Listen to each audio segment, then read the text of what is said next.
Hey, welcome back. In the last video we created the profile section. Now we're displaying all the details and the profile image and the extra details that we have. Let's start implementing some action buttons where we can add details for our user. Alright, first thing I want to work on is the image upload functionality. I want to add a button. When we click it, we can select an image and upload it to our server. So let's go to profile.js.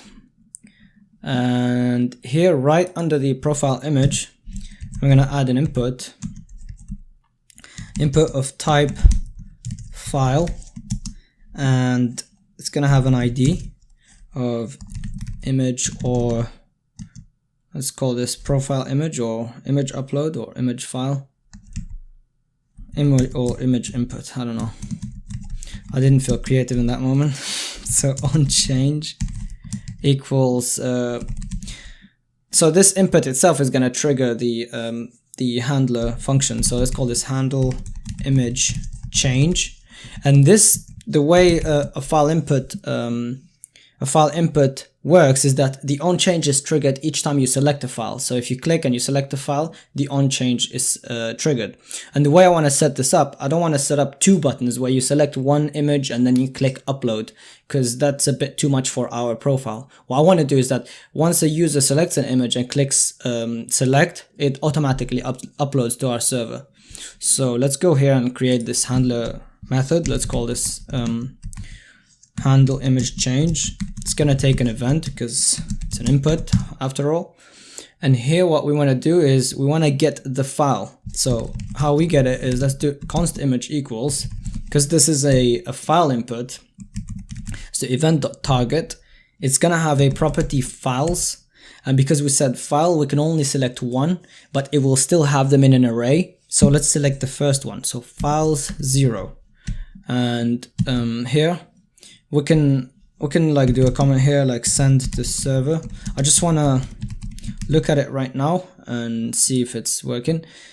Okay, so we can actually spend some time and style this and change these things that come to choose file message and remove this message. But what we can do, which is more easy and convenient, is that we can just hide this and put a button here, and that button will trigger the input. So what I want to do is I want to add this a property hidden with value hidden, so we don't see this. But what we do is that we add a button next to it that when clicked it triggers this input.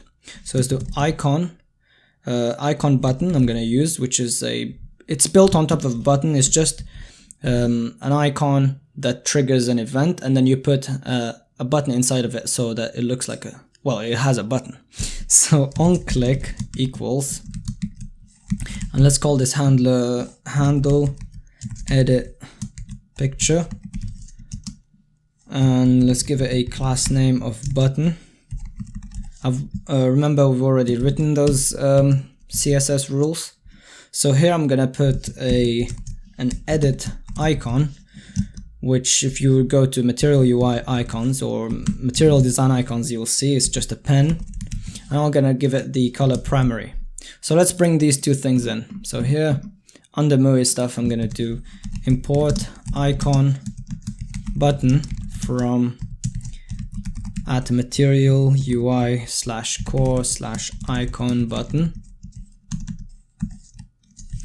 and the edit icon, import edit icon from material UI / icons / edit, like this. Alright, so let's create this handle edit picture function. Let's go here and say handle edit picture equals, takes no arguments, and what it does is that it needs to find this input and just click it basically. So what we need to do is const file input, and we can get it since it has an ID. So let's do document.get element. I don't know why I'm not getting IntelliSense here. It's a bit slow. Okay, so get element by ID, and the ID will be, what was the ID? Image input.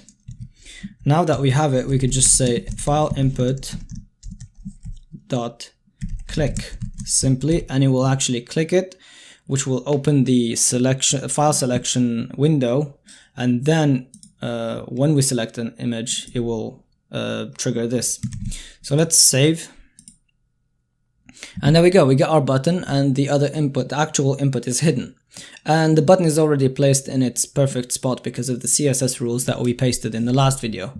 So if I click it, it will actually trigger the input, and I can select the file, and I don't see the name of the file selected or anything. It's just done behind the scenes. Alright, but what I want to do actually, this button maybe is not that descriptive, so I want to use something called a tooltip, which if you go to Material UI and Component Demos, right here, Tooltips. It's basically when you hover over something and you see this message that kind of helps you, tells you what this does. And you can place it on any side. I prefer the top. So the way you do this, you just bring in this tooltip from Material UI Core Tooltip. Let's copy that. Let's go here under MUI stuff. Let's paste that. And the way it works is that you surround your element with a tooltip like this. So if you want this button to have a tooltip, you just surround it and you put a title and a placement. So here, our icon button here, let's cut this and let's do tooltip, and it has a title, and here the title, I want it to say edit profile picture, and the placement is top. I think the default placement is bottom. So okay, let's paste that. If you want it on the bottom, you can do that, but I just prefer the top. So let's save and let's see what it looks like.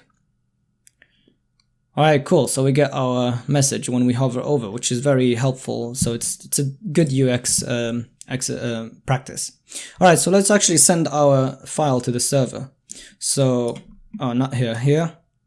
What we need to do, we need to send a request of type with form data. So let's create that. So let's do const form data equals new form data, Pascal cased because this is a class.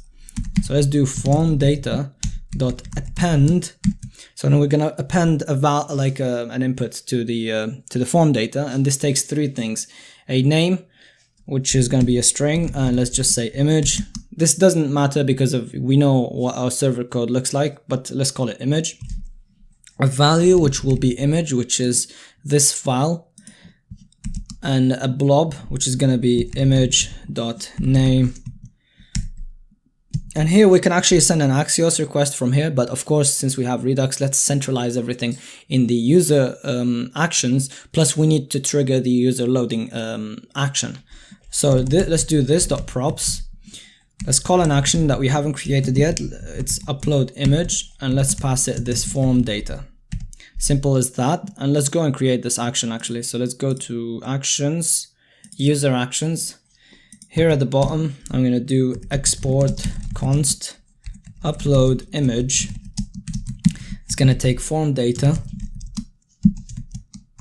and then do the following. So let's do axios.post. But actually before that, let's call the user loading action. So let's dispatch an action with type not user loading user. And actually I forgot to include the dispatch, so here we need dispatch, so let's add it here. So dispatch. So after we dispatch the action, we can send our request. So post, if you remember, this is to /user/image, and the data will be that form, not DOM, form data. And here then we get a response. What we need to do here, we just dispatch the get user details, get user data, and then basically get our user. So, and then here let's do catch error. We just console log that error. And here we don't need this result, so we can just have an empty function arguments there. Yeah, I think this is it for the upload image. Let's actually import it in the profile. Here, import. Let's import the logout function as well, because we're gonna use it. The logout action as well. We're gonna use it later. So logout user and upload image from go back one level, Redux /actions/user actions. Alright, let's go to the bottom and create a map actions to props. So here's the const map actions to props equals an object which has logout user and upload image, and let's pass that as the second argument to our connect. So map actions to props, and let's add them to the prop types. So here let's say logout user is a prop types .func.is required, and we need upload image prop types.func.is required. Alright, let's save all files, and the dev server is still running for me. Let's go to the application. Let's click on the button. Let's select this guy's image, and it loads, and there we go. We get our image, and it even uploads on the spot right there because we dispatched the get user data action. And if we do it again, we put this monkey image, and there we go. We get the image uploaded again. So cool, it's working. And if we go to our data or storage bucket, we see that, well, of course the image is here. So the latest one is this. Actually, we might later add a DB trigger that deletes the user's old image and then uploads the new one as well. Alright, so yeah, this is it for image upload. I want to keep the videos a little bit more consumable and shorter. So in the next video, we're going to do the update details to update our bio, website, location, whatever. So yeah, thank you for watching, and I hope to see you soon. Bye.